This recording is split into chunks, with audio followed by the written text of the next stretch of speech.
Today we're talking about mustering our colourful hosts of psychic space elves. Time for an overview of the Eldar and their current place in 9th edition 40k.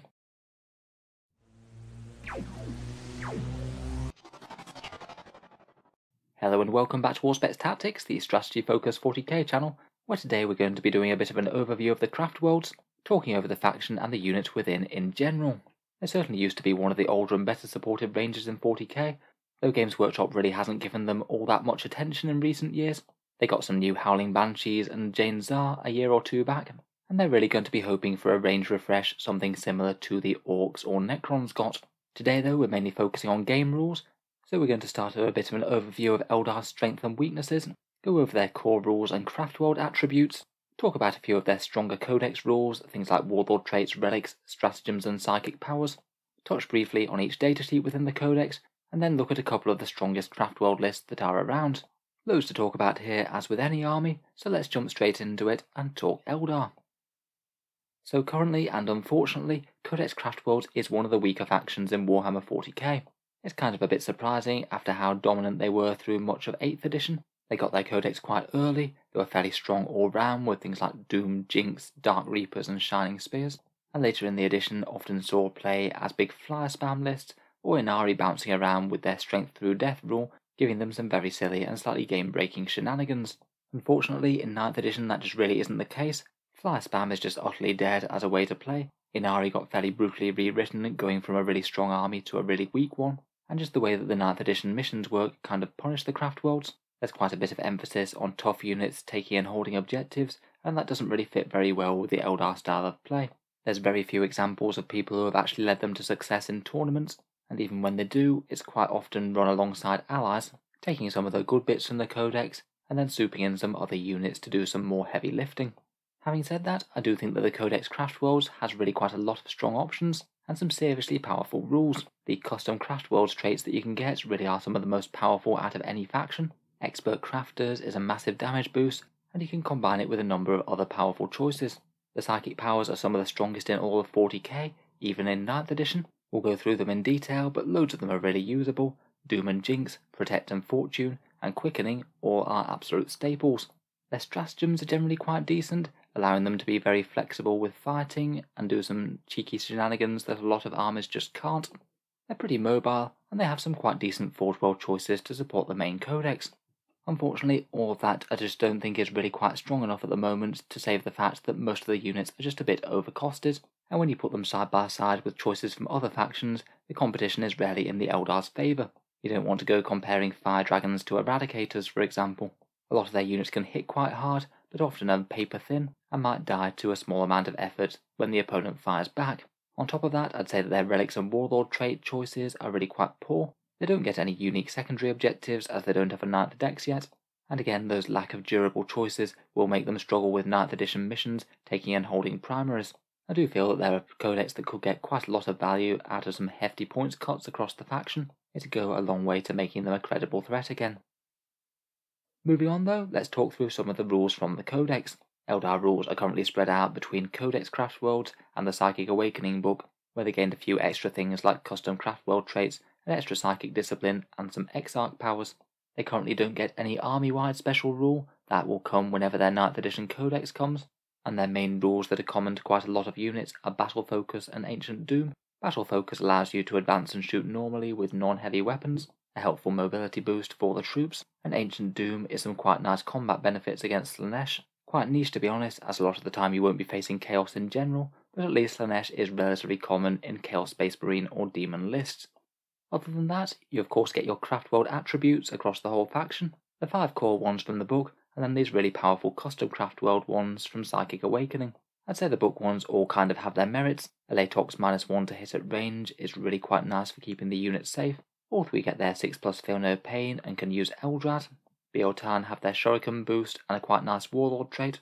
Ayandan's trait isn't maybe quite so good, but their Citronome for their Wraith constructs really is quite nice, and Samehan aren't the worst for jetbikes, particularly having a handy stratagem and a relic lance.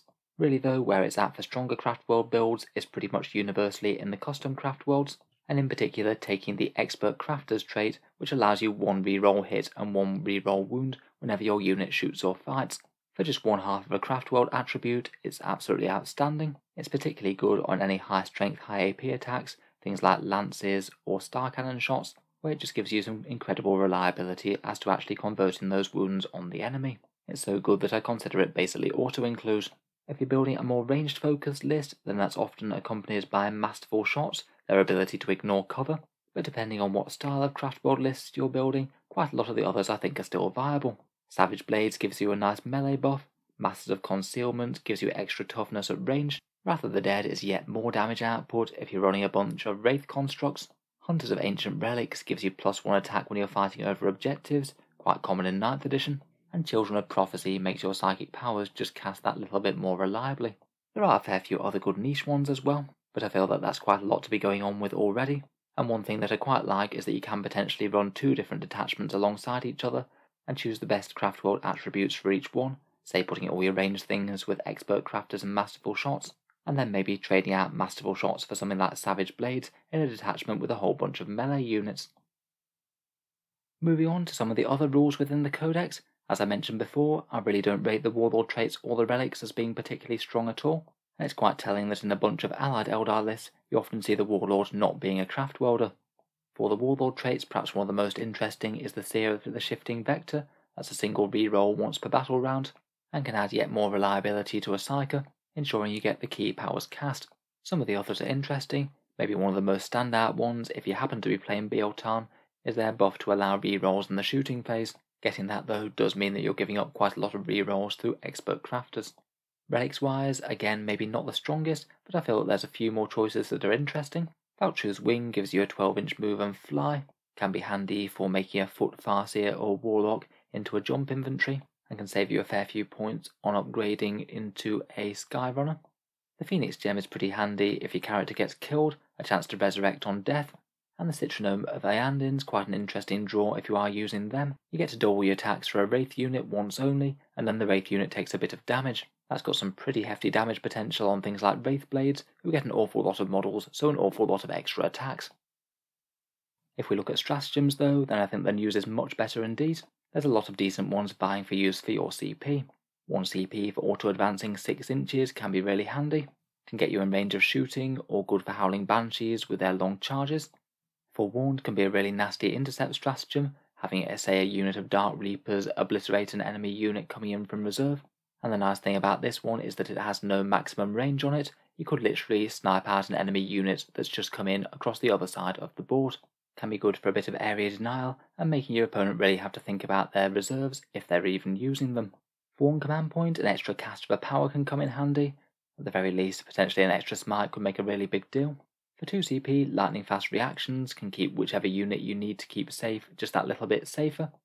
Phantasm I think has a really great value. 2 CP to redeploy 3 units at the start of the game. It means that if your opponent has counter-deployed you at all, then that could easily save the life of a unit or cost the enemy the lives of one of theirs if you get the first strike on them.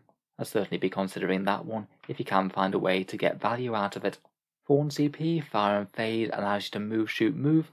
Can be very nice to keep fragile but high firepower units safe, say Dark Reapers popping out, shooting and hiding, or just get you a whole load of movement across the board to say get to an objective. And finally, Feign Retreat is a nice one to have in the back pocket, allowing you to shoot and charge after falling back, means that it's often going to be fairly worthless tagging your Eldar in melee. Those ones are certainly some of my favourite more generic ones, and there's a few more useful ones for certain units. Finally, for Codex rules, we get into the psychic powers now, and there really is so much good stuff here that the Eldar have to offer. The Farseer powers tend to be cast fairly reliably with their rerolls and Ghost Helm. I'd say 4 of the powers are particularly useful. Guide to reroll hits with a unit is just a nice straight damage increase. Doom is an absolutely excellent debuff against one enemy unit, really allows you to focus down one key threat. Fortune makes one Eldar unit a lot tougher, certainly helps compensate for how fragile they normally are. An Executioner combined with Smite can be a really nasty mortal wound counterpunch. If you're fighting against troops, then Executioner plus Smite could very easily be 3d3 mortal wounds. Not bad to flex into mortal wound rage mode if the foe gets too close. I would say that the Warlock powers are just as interesting though of course they cast a little bit less reliably. My favourite 2 are Protect and Jinx or Quicken/Restrain. Protect or Jinx you can basically almost never go wrong with, +1 to the saves for your own unit or -1 to your opponent's. It can allow you to absolutely ruin one unit in combination with Doom, or it can make one unit get very survivable indeed, maybe going up to a 3+ invul with Shining Spears for example. Quicken allows you to move a unit again, and then still shoot or charge normally after, which is a massive asset. Again, can be really nice for hurtling up key threats across the field, things like a big unit of Shining Spears again perhaps. They'll easily be able to dance across the board and charge foes that should have been far out of normal charge range. Otherwise, Conceal is another nice defensive buff, and Empower, Innovate, Enhance and Drain are all decent buffs to Eldar melee if you do have a unit that's relevant, maybe some Wraithblades. I think it can be quite tricky to choose between these, as you're generally going to want to have some Psykers but not go too crazy on them, otherwise you'll be lacking for actual battle line units, and which ones you pick really can dictate the playstyle of the Eldar list. Finally, from the Psychic Awakening book, there's the Runes of Fortune. In general, I don't find them anywhere near as impressive as the Farseer or the Warlock's regular powers, but it's quite nice that you have the option to swap out Smite on Warlocks for these, seeing as the Warlock Smite is quite puny. Can just give you another option of what to cast if your main powers aren't actually going to be that useful. I think Ghost Walk is an interesting one for +2 to charges. It means that you could get some reliable deep strike charges, or just get yet more threat range out of a unit that you're also going to quicken with another Warlock. Otherwise, Fateful Divergence can be good for some rerolls. Crushing Orb could hit a few wounds against some characters in a pinch, and Focus Will could be good alongside a Farseer if you absolutely just need to get a few powers cast.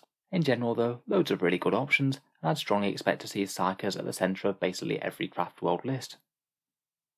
So let's take a bit of a spin through the datasheets in the Codex now, and I thought we'd start with the Infantry, Bikes and Aspect Warriors. First up, as I have talked about in a recent Troops video, I can't say I'm the biggest fan of the Eldar troops, and most people seem to take as few as possible in the most competitive Eldar lists. Perhaps one of the most interesting builds could be the Guardian Bomb. Put a big unit in the webway with a weapons platform perhaps, have them pop up within shuriken range, and then maybe use some psychic buffs so they can actually be quite effective at killing their foe. They can be at least somewhat durable in return as well, with that Guardian Shield for a 4+ invul. Otherwise, Storm Guardians, Dire Avengers and Rangers are all fairly cheap units, could be fairly good for some actions, screening or a bit of OBSEC, though to be honest I'm not particularly impressed with the damage output of any of them. Otherwise, for units besides Aspect Warriors, Wind Riders have great movement, though don't really hit all that hard. I think Wraithblades are one of the more interesting units in the Codex, and one that can actually advance forward and take a punch. If you do invest heavily in them, between their shields, fortune and protect, you can have some seriously tough Wraithblades on your hands, and they're really not too bad for layering offensive buffs on as well.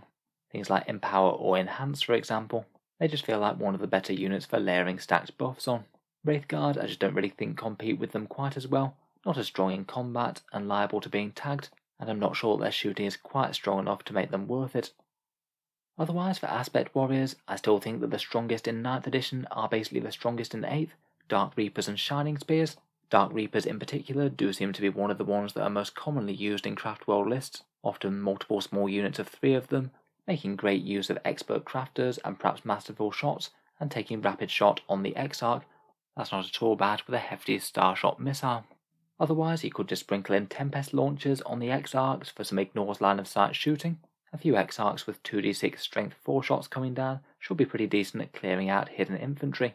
Otherwise, if you want to go for a bit more all-in strategy, you can really go for a big unit of 10 Dark Reapers, maybe allow them to use the Farseer's Intercept, or be prepared to fire and fade each turn to pop out of cover, fire the shots off, and then hide away somewhere where you can't be shot back. Can be a really nice unit to use Guide on. Otherwise, Shining Spears can be one of the better units to use Quicken on, as we mentioned. Really fast and hard-hitting jet bikes with a bit of range and a bit of melee threat. They'll also really enjoy Protect.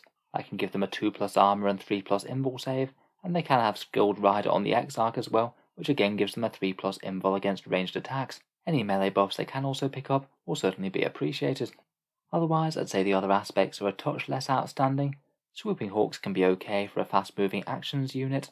Howling Banshees could potentially be another unit that you could put buffs on, though I'm not sure they really outcompete Shining Spears for the role. Their acrobatic means they can have a really decent threat range, though perhaps their main issue is that they just don't really hit all that hard when they get there, only having strength 4 and not as many attacks as you might expect. Fire Dragons are kind of okay at their main one task of anti-tank, maybe could be alright out of the webway, though to be honest I think that Eldar do anti-tank better with the expert crafters rerolls on things like vehicle weapons. Warp Spiders just aren't particularly impressive in any way for their points cost I think, and striking scorpions are kind of held back in their main melee capacity with no AP on their weapons, though getting free deep strike and a bit of anti-infantry threat isn't the worst, I guess. Moving on to the Craftworlds vehicles and gunline units, again I feel like a fair few of these are overcosted. I've maybe tried to highlight a few of the ones that I think are most impressive, though to be honest I think that a lot of the Codex ones just don't really stand up all that well against the Forge World options, which we'll talk about at the bottom of the screen. Out of the Craftworld Codex options, I think the Night Spinner might be one of the most interesting picks. Fairly solid and accurate, ignores line of sight artillery, with a chance to get a bit of decent AP whenever you roll a 6 for it, and can be quite nice anti-horde against anything that's 11 models or more. They're fairly cheap as well, and seem like a fairly reasonable option to include. Wave Serpents aren't looking quite as hot in 9th edition, I'm afraid. They're a touch too expensive to be using entire transport focus lists, I think. Maybe one could be interesting as an option for Dark Reapers to fire and fade into, as a way of getting to safety. I think Wraith Lords maybe have some of the better potential to be good frontline units for the Eldar. Compared with a lot of the choices, they do kind of have reasonable damage and durability. In particular, a couple of Bright Lances and their melee, accompanied by Expert Crafters, does okay. They are still going to struggle against other factions' choices though. Fire Prisms still have the potential for some very decent focus fire with their stratagem to link fire, and support weapon batteries of vibro cannons can be quite interesting, though it is kind of a battery thing that you need to go all in on if they're going to have that much effect, as the more you have, the more damage you're going to get out of them. Otherwise, just for really quite a lot of the other Craftworlds choices, I'd describe them as okay but not outstanding. Vipers, Warwalkers and Falcons can all be okay with the expert shots thing again. The Crimson Hunters and the Wraith Fighters can get better lines of sight with their excellent movement, but I think that both of them are really quite pricey planes for what you get. Maybe the Wraith Fighter does add a bit with being able to put down a Warlock power where you need it, which might well be worth the price of inclusion. The Wraith Knight just really doesn't want to be compared with any other super heavies. Imperial Knights aren't really all that strong at the moment, and in general they outcompete the Wraith Knight quite handily. For gunline vehicles, I think a lot of the strength might well lie in the Forge World options more than anything else. For 220 points, the Lynx has some pretty serious value with its Pulsar. 6 strength 9, AP 3, damage 3 shots aren't too bad for that points cost, and 16 wounds is going to keep it at least fairly safe. Hornets with pulse lasers have good generalist firepower, though are maybe a bit weak to anything with -1 damage on them. The Warp Hunter's D-Flail has the potential to hit very very hard and target enemies that are not visible within line of sight, and the Wraith Seer is maybe a touch more survivable than the regular Wraith Lord with its 5+ invul save. It's got some serious melee with damage D3+3 on the Ghost Spear, and I think that the D-Cannon is generally going to be worth upgrading to, as again that's a lot of firepower to be putting down that ignores line of sight. If you are going for maximising firepower out of Expert Crafters, I think a small flotilla of these vehicles can be pretty powerful, a few Night Spinners, perhaps accompanied by a Wraith Lord or two, and then a fair few of the Forge World options might be the best bet. I'm strongly suspecting that a lot of these will see some decent buffs whenever Eldar do get their Codex. Finally, character-wise, we've already focused on the Seers quite a bit already. I think it's going to be pretty rare for Eldar lists not to include at least one Farseer. Guide, Doom and Fortune are all amazing, and some Mortal Wound Counterpunch isn't bad either. I think both the On Foot and Skyrunner version work. Maybe for the foot one you could consider Vulture's Wing. Warlocks are also great for getting cheap, decent psychic powers on the table, but they are pretty fragile if the enemy ever manages to target them. Spirit Seers seem not to see as much play these days, slightly pricier than Warlocks for the same kind of ability. Seer Councils could be interesting for some longer range Warlock power casts, if you can hide them out of line of sight that is. Potentially you could mob them up in a big Jetbike Seer Council, though that does feel like a big all-in strategy that could be a bit risky. Compared with the Seers though, Autarchs just don't really seem to see much play compared with them in the stronger lists. The reroll, auras and the path of command doesn't seem to be enough to tempt most people. And the Avatar's kind of an interesting one. Every so often one does appear in a list that does well at a tournament. He can be pretty nice to run up alongside some melee Eldar, and I suppose that is at least going to be somewhat of a problem to deal with. A reasonably threatening model that usually isn't going to be able to be targeted directly, provided you've got something to screen. Finally, I feel like the Phoenix Lords are just generally a bit overcosted. Maybe Jane Zar with her new datasheet that she got in Psychic Awakening is a bit more interesting. 125 points for some seriously fast-moving combat power, though not exactly on the same level as the Drakari fighter characters such as Drazar. Finally, if you are using their right Craftworlds, Eldrad's a pretty reasonable alternative to a Farseer. Illic is kind of okay for sniper damage, and as Autarchs go, Prince Iriel seems like a pretty reasonable pickup. Very similar in points cost, and he actually has a decent melee attack. In general for the HQ section though, starting with a Farseer and a Warlock seems like it's a really easy way to go. So finally I thought we'd just round up with a couple of stronger Craftworld army lists, though as I mentioned people haven't really seen all that much success at tournaments with them recently. This one here by Scott Byam, the person who took 4th at Spring Barnyard Brawl, is still one of the better latest Craftworld performances, and that was from much earlier in the year. I think it's quite a good example of what Craftworlds can do though, and seems a really well put together list using some interesting units. The detachments are split up into 2 halves. First up there's a spearhead with expert crafters and masterful shots for the shooty things, and then a patrol detachment with expert crafters and the Hunters of Ancient Relics ability, which is the one that gives you extra attacks when you're fighting over objectives.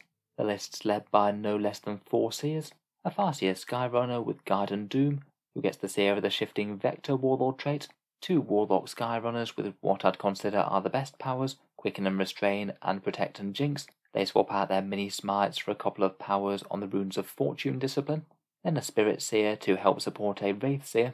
They take Enhance, Drain, Ghost Walk and Vulture's Wing. In the shooty detachment there's 2 units of 2 Hornets, a Lynx with its Pulsar, no less than 3 Night Spinners with the Doom Weavers, and a Warp Hunter with its D-Flail. Put together they could be really quite nice, particularly in combination with Doom and Jinx. Then in the Hunters of Ancient Relics detachment there's 2 units of Howling Banshees, 1 small unit of 5, and then 1 big unit of 10 that choose to take the extra Exarch power with Warshout and Graceful Avoidance, the one that gives them a 5+ feel no pain in combat.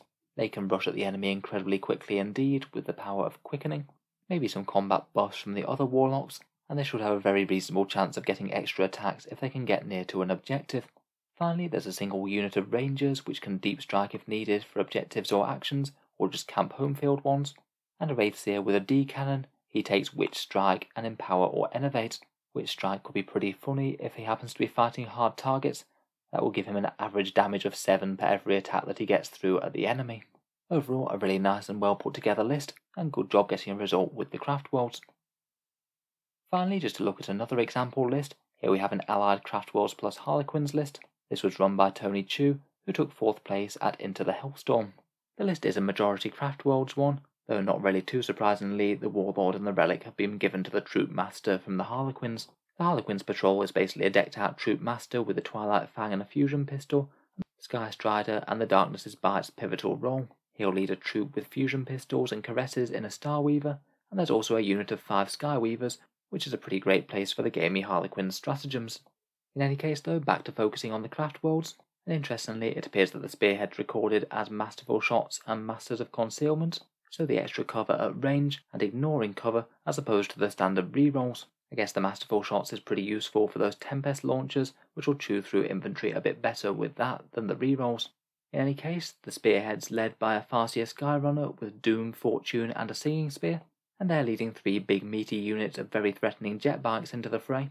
2 units of Shining Spears, each with a Star Lance and the Skilled Rider Exarch power for the extra invul against range, and then, interestingly, a huge unit of Warlock Skyrunners, a massive 8 of them to be precise, all of them taking Singing Spears for an extra ranged punch, and they have both Protect and Jinx and Quicken and Restrain.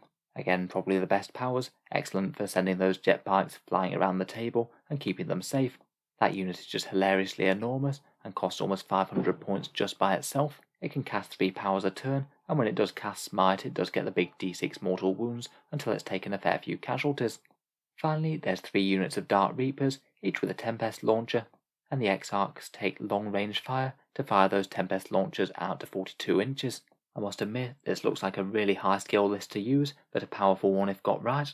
Those jetbike units when acting in concert could easily destroy the entire flank of an enemy army in a turn, but if the enemy does manage to do a decent amount of damage before they get to strike, it could be game over very early. It's really cool to see an almost entirely jetbike mounted Eldar army work though, and really quite impressive to lead them to 4th place at a major tournament. So I think we'll leave that there for today. I hope you've enjoyed a bit of a rundown of my understanding of Craftworld Eldar in 9th, and as always, if any of you experienced generals have more to add, I look forward to hearing more down in the comments below. If you've enjoyed the video and you'd like to see more like it, feel free to subscribe to Auspex Tactics, where I will certainly keep the regular 40k videos coming, with new ones out just about every day. Finally, if you have been enjoying the videos on the channel quite a lot and you'd like to help keep them coming, I would just like to mention that Auspex Tactics does have a Patreon page which you can find down in the video description below.